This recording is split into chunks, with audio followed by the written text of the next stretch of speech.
성탄 주일입니다. 여러분과 여러분의 가정 가운데 성탄의 기쁨이 넘치시기를 간절히 소망합니다. 우리가 성탄절 하면 분명히 하나님이신 예수님께서 우리 인간을 구원하기 위하여 이 땅에 오셨다라고 하는 것을 다시 한번 기억하게 됐죠. 그리고 죄와 허물로 죽었던 영혼들을 살려주시기 위해서 이 땅에 오신 생명의 날이라고 우리가 할 수가 있습니다. 그래서 우리가 성탄절을 지내면서 성탄 주일 그리고 이번 성탄절에만 주님의 성탄을 기뻐하고 감사하는 것이 아니라 우리의 일생 가운데 그러한 기쁨과 감사가 넘치기를 주님의 이름으로 간절히 축복합니다. 예수님께서 탄생하실 때 유대 나라는요, 여러 가지 면에서 어두운 시기였습니다. 먼저 경제적으로 어두웠습니다. 요즘에 누구나 경제적으로 힘들다고 이야기를 합니다. 그런데 아무리 힘들어도요, 먹을 것이 없어서 못 먹는 정도의 힘든 경험을 하고 있는 사람은 그렇게 많지가 않습니다. 그러나 당시는요, 하루하루 먹고 사는 것이 힘들었습니다. 이 경제적으로 힘들었을 뿐만 아니라 정치적으로도 힘들었습니다. 로마의 식민지로 있었기 때문에 인권도 없었어요. 자유도 없었어요. 이 정치적으로 힘든 그런 시기였을 뿐만 아니라 사회적으로도 힘든 시기였습니다. 여러분, 예수님이 태어나는 그 당시 유대 나라의 왕은요, 헤롯 왕이었습니다. 근데 그가 아주 잔인하고 난폭한 것으로 유명합니다. 얼마나 난폭한지요, 아기 예수님을 죽이기 위해서 이 베들레헴에 있는 2살 미만의 남자아이들은 다 죽였어요. 이런 상황이기 때문에 백성들의 몸과 마음과 삶이 지쳐 있었고 하루하루 먹고 사는 것이 힘든 그런 상황이었습니다. 사실 세상이 어려웠을 때는요, 영적인 부분에서 소망이 있으면 그래도 살 수가 있습니다. 여러분도 그렇지 않습니까? 아무리 경제적으로 정치적으로 힘들고 어렵다 할지라도 영적인 충만함이 있을 때는요, 그러한 어려움들을 극복해낼 수가 있습니다. 그런데 그 당시 종교는요, 너무나 타락해 있었고 부패해 있었습니다. 영혼은 계속해서 메말라 있는 그런 상황이었습니다. 이런 어둡고 캄캄한 시대 속에서 대부분의 사람들이요, 소망 없이 살고 있었다는 것입니다. 그렇다면 그렇게 시대만 탓하고 살아야 되겠습니까? 아니, 여러분한테 한번 질문해 보겠습니다. 여러분이 상황에 고난이 있고 어려운 환경이다 할 때 왜 내가 이 시대에 태어났는가? 왜 내가 이 땅에 있는가? 그것을 탓하며 살아야 되겠느냐라고 하는 거예요. 아니에요. 왜냐하면 하나님께서는요, 어둡고 캄캄한 시대 속에서 생명의 빛을 주시기 위해서 예수 그리스도를 보내주셨습니다. 마찬가지예요. 우리는 어두운 시대를 살아가고 있습니다. 경제적으로 어려운 상황에 있는 분이 계시고, 신분의 문제로 어려움을 겪고 있는 분이 계시고, 관계에 어려움이 있는 분이 계시고, 건강에 연약한 분들이 있으십니다. 그럼에도 불구하고 우리가 이 시대에 살아가면서 소망을 얻는 것은 생명이신 예수 그리스도가 내 안에 들어와 주셨고, 또 내가 주 예수 그리스도를 바라봄으로 말미암아 하나님이 주신 소망이 넘치기 때문인 것입니다. 어떤 사람들은요, 시대를 탓하면서 원망하고 불평하면서 살지만 하나님의 뜻이 있으셔서 우리를 이 시대 가운데 살게 해주셨다고 하는 거예요. 하나님께서 100년 전에 내가 이 땅에 태어나게 하신 것이 아니라 100년 후에 내가 이 땅에 태어난 것이 아니라 2018년 이 시대 속에서, 그리고 이 땅에서 살게 하시는 하나님의 섭리가 있다라고 하는 것입니다. 모르드게가 에스더에게 한 유명한 말이 있죠. 기억하시나요? 내가 왕후가 된 것은 바로 이때를 위함이 아니냐? 이때를 위해서 네가 왕후가 되었다라고 하는 것입니다. 에스더에게 시대적인 사명을 일깨워주는 귀한 메시지 아니겠습니까? 여러분, 가만히 한번 생각해 보세요. 우리가 지금 이 시대에 살고 있는 것은 이때를 위함이다라고 하는 것입니다. 하나님께서 여러분과 저를 한국 땅에서 미국 땅으로 오게 하시고 이민자로 살게 하신 하나님의 뜻이 있기 때문에 우리는 이곳에 왔고 지금 여기에 머물러 있는 것입니다. 또한 우리를 오렌지 카운티 영락교회로 부르시고 우리를 지금 삶의 현장으로 부르신 것이 하나님의 분명한 뜻과 섭리가 있다고 하는 것입니다.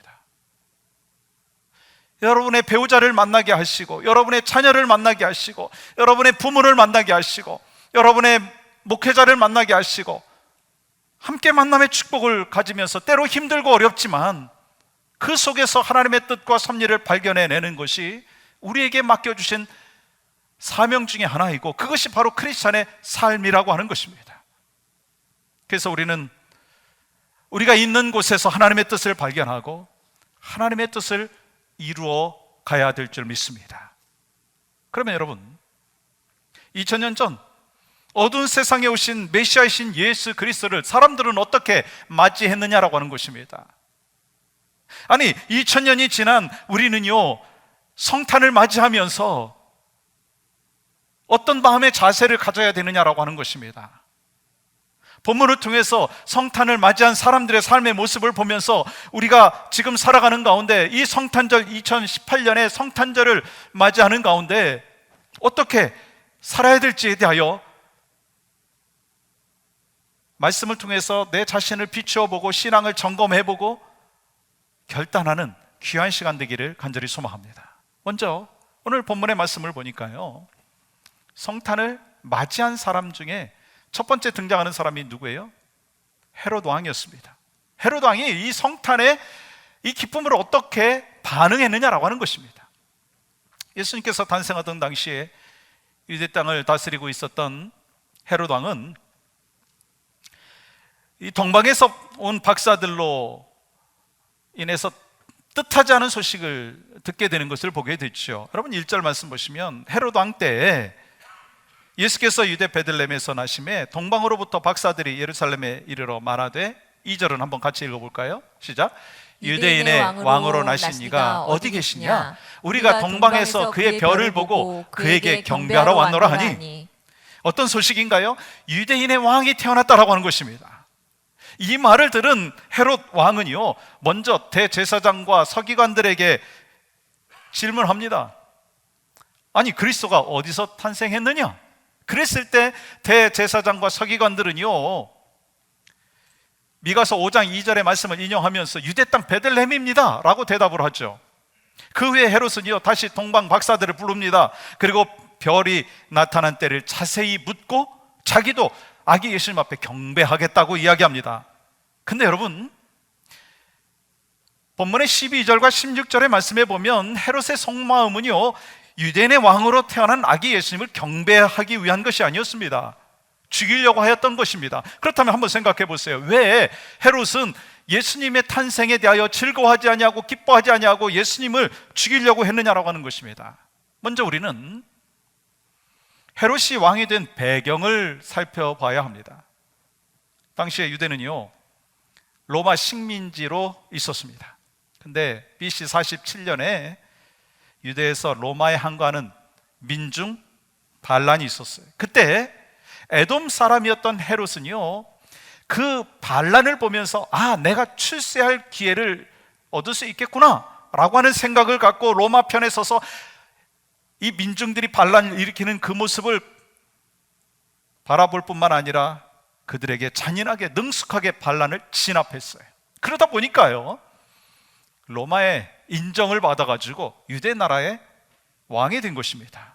그런데 여러분 아시다시피 유대 왕은요, 다윗의 혈통을 받은 사람이 왕이 될 수 있었습니다. 근데 지금 헤롯은요, 혈통적으로 정통성이 없는 사람입니다. 그래서 왕권에 대해서 지나치게 집착하고 있는 상황입니다. 그러니까 자기의 왕권을 위협하는 그런 사람이 있으면 모조리 그냥 죽여버리는 거예요. 심지어는요, 여러분요, 이 세 아들을 죽였어요.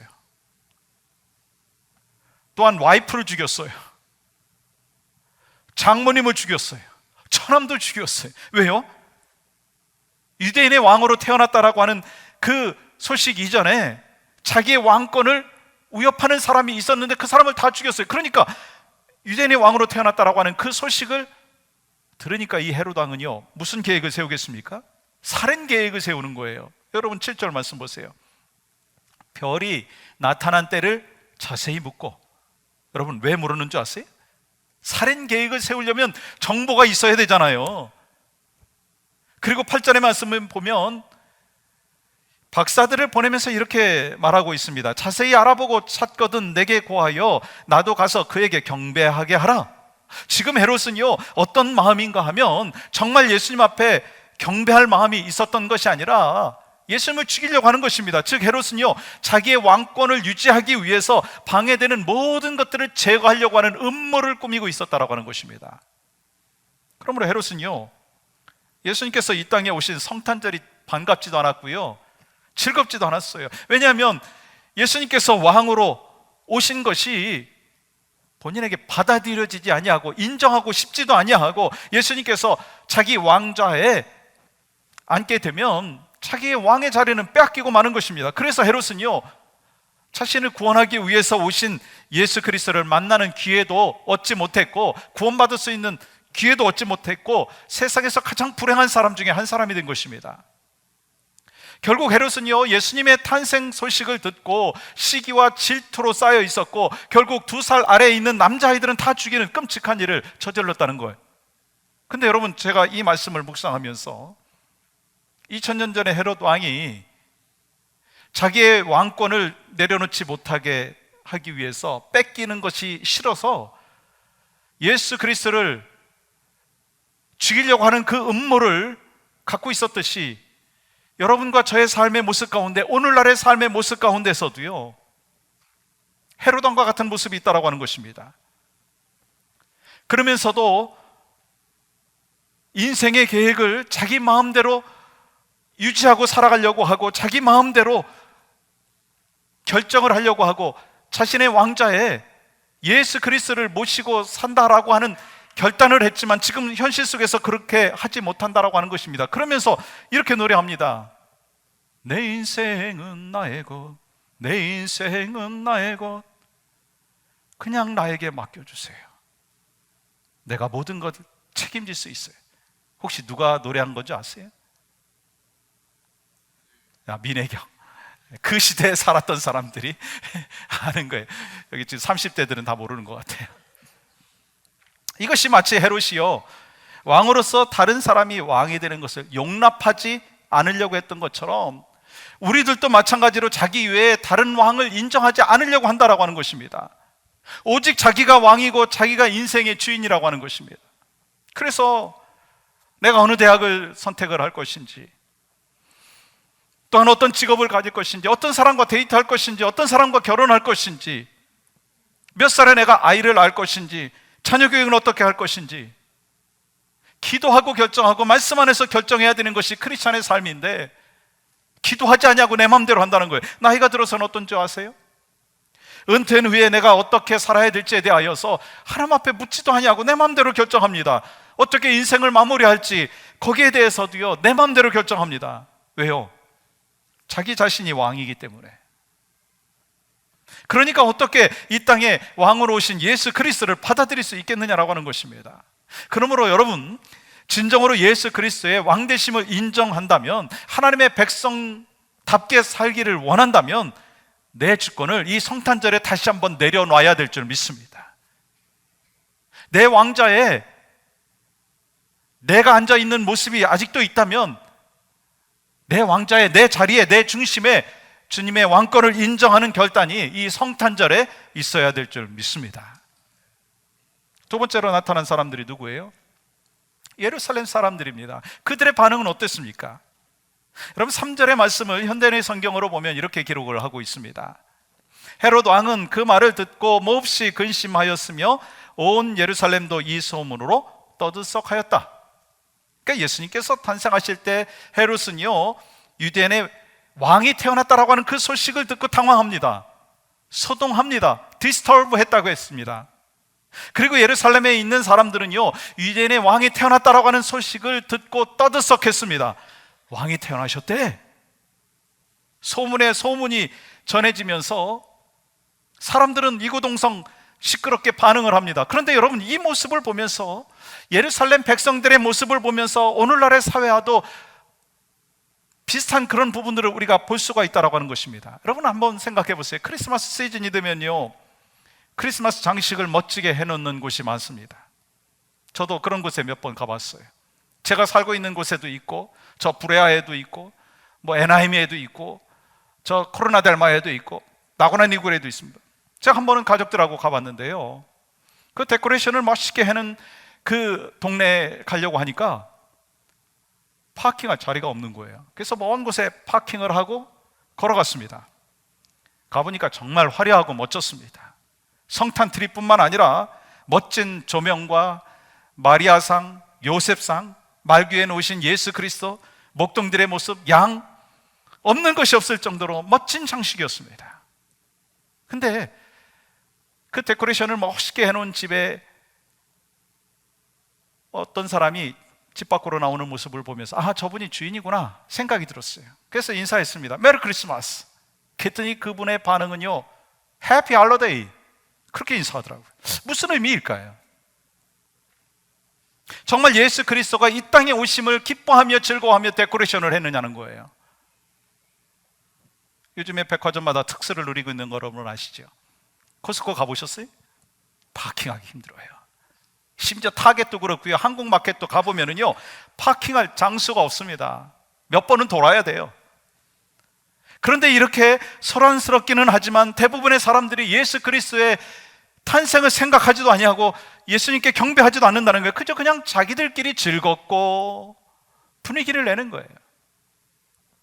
크리스마스를 맞아서 여행을 하고 많은 연말 모임을 합니다. 물론 이러한 것들 속에 예수 그리스도의 탄생을 기뻐하고 감사하는 그 삶의 모습이 있으면 참 감사하죠.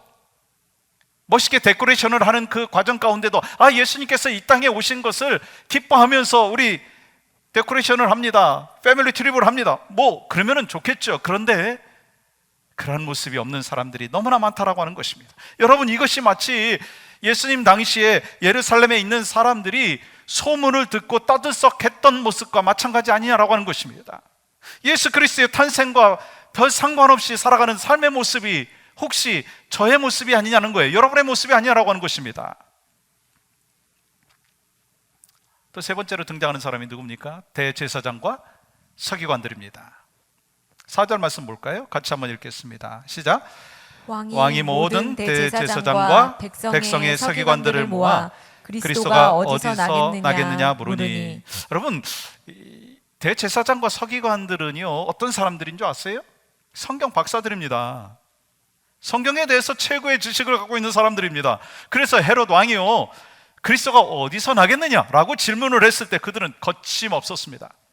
미가 선지자의 예언을 인용을 해서 유대 땅 베들레헴입니다, 정확하게 얘기했어요. 그렇다면 여러분, 예수님께서 탄생하셨다라고 하는 그 소식을 전해 듣고 가장 먼저 가야 되는 사람이 누구입니까? 그들 아닌가요? 그런데 여러분, 성경을 보면요, 대제사장과 서기관 중에서 예수님이 탄생하신 장소로 갔다라고 하는 기록은 하나도 찾아볼 수가 없습니다. 여러분, 그들은 성경에 대해서 아주 빡싹한 사람들이에요. 완벽하게 아는 사람들입니다. 그런데 그들은 완벽한 지식을 갖고 있음에도 불구하고 예수님 앞에 달려가지도 아니었고 예수님 앞에 예배하기 위해서, 경배하기 위해서 가지도 않았다는 거예요. 그런 지식으로만 메시아가 탄생한다라고 하는 사실을 알고 있었다라고 하는 것입니다. 근데 가만히 생각해 보면요, 그들이야말로 성경을 통해서 예언된 메시지를 손꼽아 기다려왔던 사람들인데, 메시아께서 탄생하셨다라고 하는 것에 대하여서 그냥 머리로만 알고 실질적으로 예수님이 탄생하신 곳에 가서 예배하지 않았다는 것입니다. 여러분,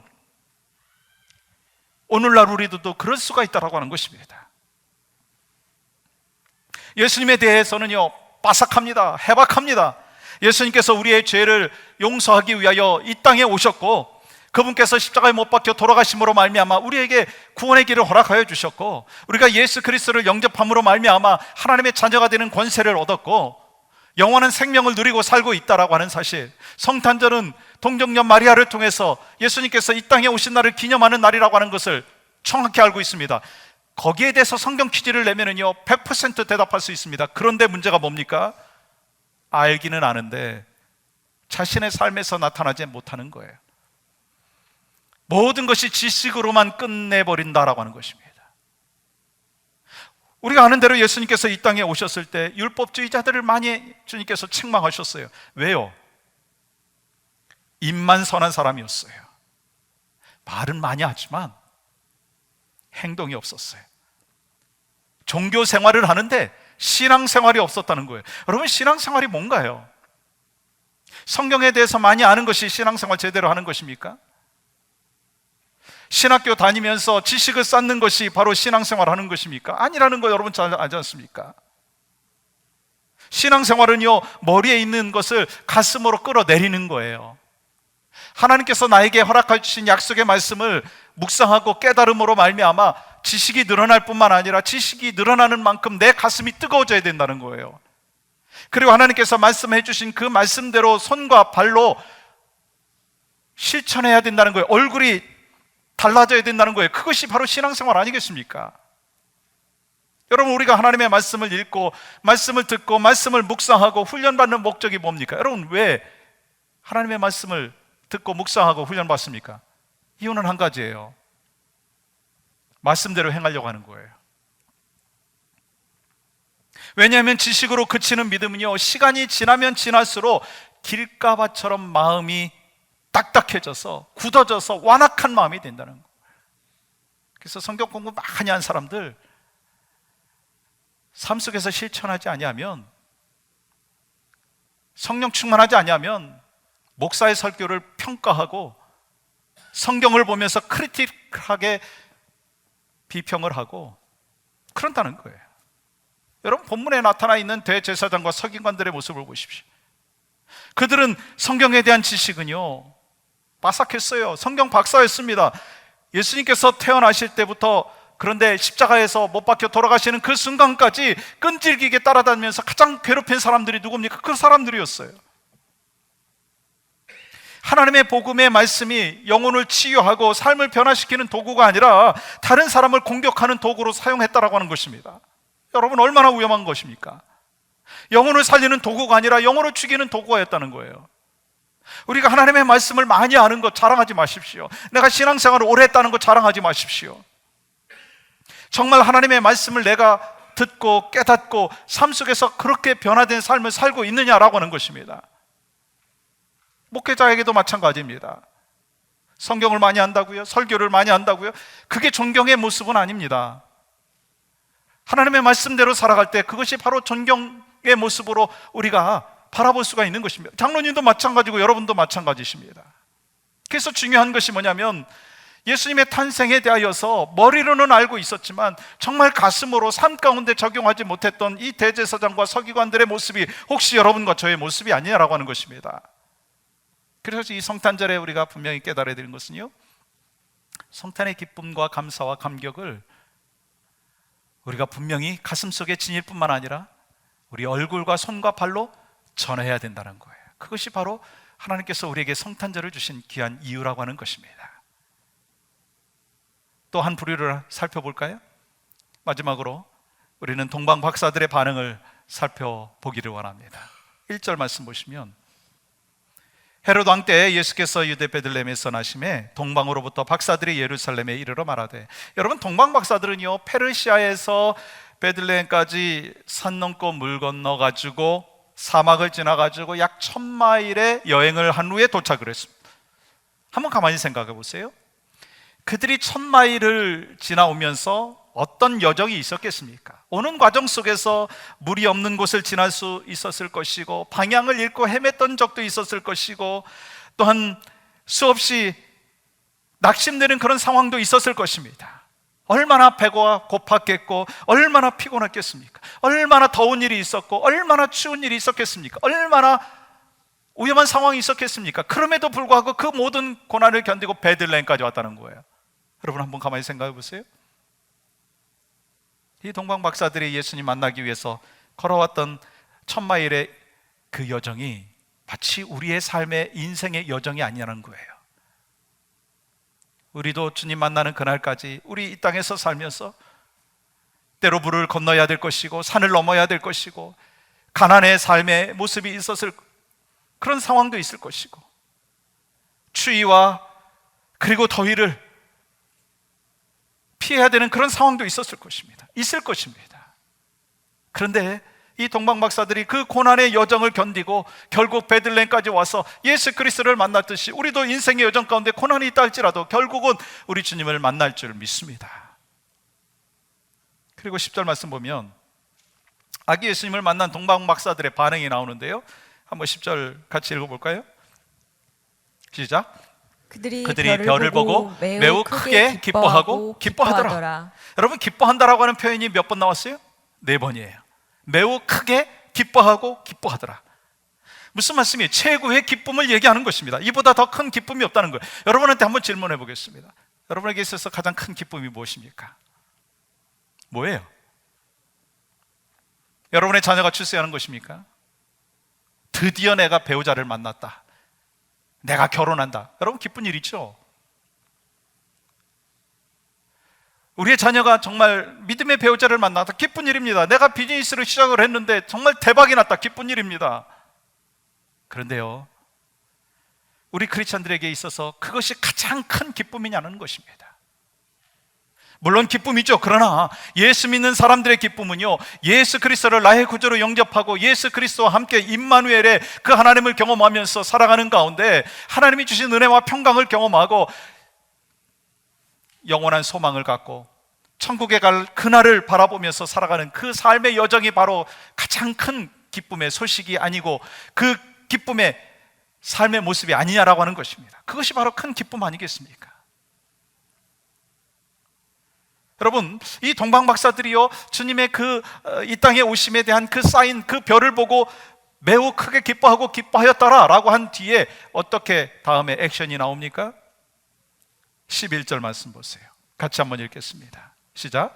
집에 들어가 아기와 그의 어머니 마리아가 함께 있는 것을 보고 엎드려 아기께 경배하고 보배합을 열어 황금과 유향과 모략을 예물로 드리니라. 여러분, 동방 박사들은요, 왜 예수님 앞에 경배했습니까?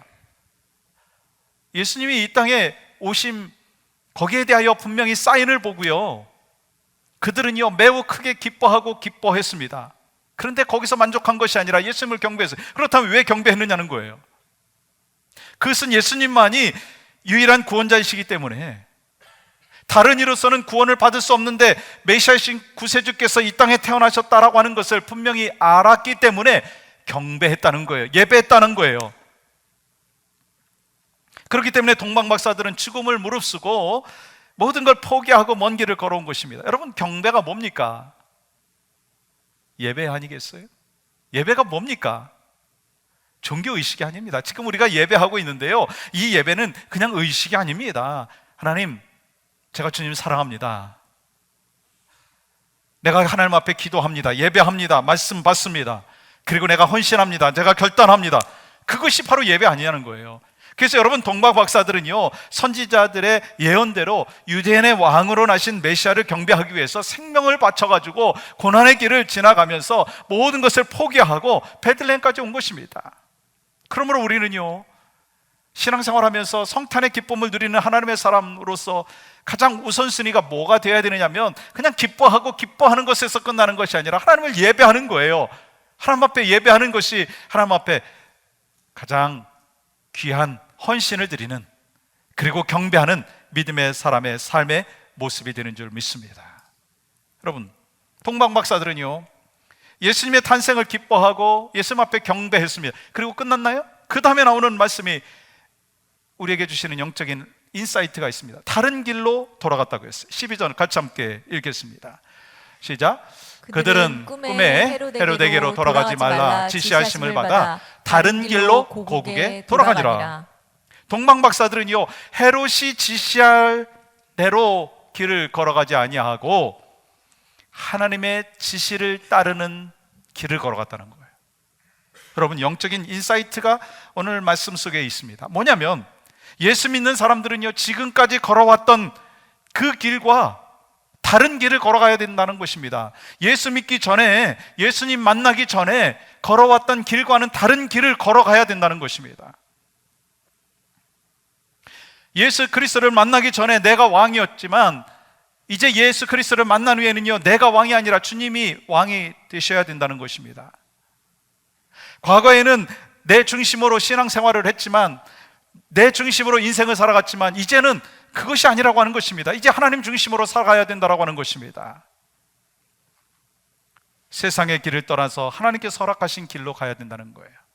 여러분, 성경을 보면 예수 믿는 사람들은요, 다 변했어요. 대표적으로 누가복음 19장의 말씀에 보면 삭개오를 보잖아요. 삭개오에게 있어서 인생의 가장 중요한 가치관, 가장 중요한 것이 뭐였다고 여러분 생각하십니까? 저 말씀을 보면서 깨닫는 것은요, 물질이었습니다. 근데 그가 예수 그리스도를 만난 후에 어떻게 변했어요? 자기의 물질의 절반을 가난한 자들에게 주겠다는 거예요. 남의 것을 훔쳤다면, 남의 것을 빼앗았다면 내가 4배로 갚겠다라고 하는 거예요. 물질관이 바뀐 거예요. 아니, 인생의 가치관이 바뀐 것입니다. 사도 바울 보세요. 그는 그 시대에 출세기를 걸어가고 있었던 사람입니다. 가문도 좋았어요. 학식도 좋았어요. 누가 보더라도요, 지도자 중에 지도자였습니다. 그런데 그가 예수 그리스도를 만나고 난 뒤에 전에 그렇게 가치 있게 생각했던 것들을 어떻게 했어요? 나중에 뭐라고 여겼어요? 내가 배설물로 여긴다는 거예요. 변했다는 거예요.